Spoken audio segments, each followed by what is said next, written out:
As a department of the University of Oxford, research and teaching are key priorities in the Ashmolean Museum. We are dedicated to developing innovative teaching and learning experiences and use the collections to teach object-based classes in ways that drive intellectual inquiry, enhance critical thinking, and push disciplinary boundaries at Oxford. Courses offered across disciplines draw from the museum's holdings, challenging traditional hierarchies of knowledge and encouraging our students to engage with collections in imaginative ways.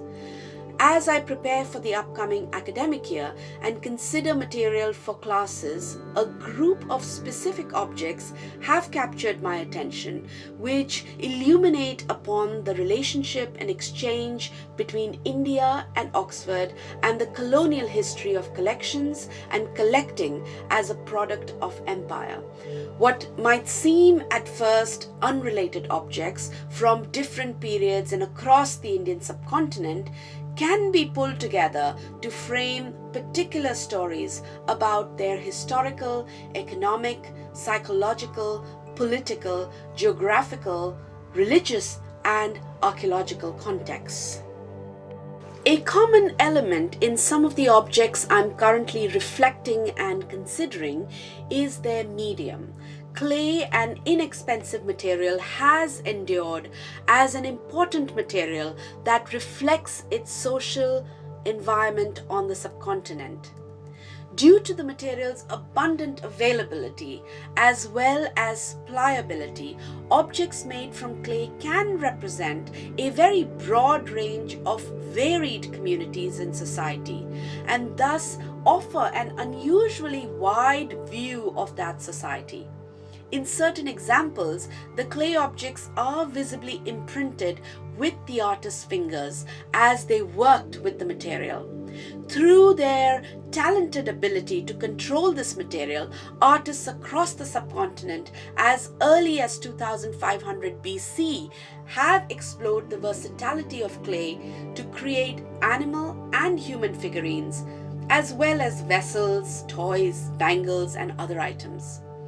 Widespread finds of artifacts, first systematically explored by archaeologists in the 1920s, suggests that people have occupied the Indian subcontinent from around 3000 BC. The Indus Valley was home to one of the world's first large civilizations. Contemporary with those of Mesopotamia and Egypt, the Indus civilization flourished for several centuries around an area of modern-day Pakistan and India. While the Indus Valley's best-known excavated sites consist of extensive and well-planned cities built of clay brick, small yet elegant figures represent this world in various materials, especially clay. The holes drilled at the neck of this clay animal suggest it may have been fitted to a model cart drawn by small clay bulls or buffaloes. Indeed, the bullock cart is a type of vehicle in common use across the subcontinent even today. The expressive quality of the medium is also used to form figures such as the one shown here, made sometime between the 2nd century BC and 2nd century AD. Scholars have identified such figures as votive or religious icons. Many of the earliest examples from the subcontinent represent standing females, probably of mother goddesses, regarded as fertility figures. A number of hand-modeled figurines show some simple techniques used to shape early figures. With the use of a finger and thumb, the artist pinched up the clay face to form a nose. Small pellets of clay were then set on either side of the nose before splitting each pellet to represent the figure's eyes. More refined in form are the molded plaques depicting female figures adorned with elaborate headdresses and exquisite jewelry. The most famous example of all is a plaque that may represent a goddess or a yakshi, in other words, a semi-divine nature spirit. This plaque was found quite by chance in 1883 at Tamluk in Bengal. The first of its type to be found and often described as the Oxford plaque, the plaque remains the most famous of all early Indian clay or terracotta figures dating to around 2nd century BC.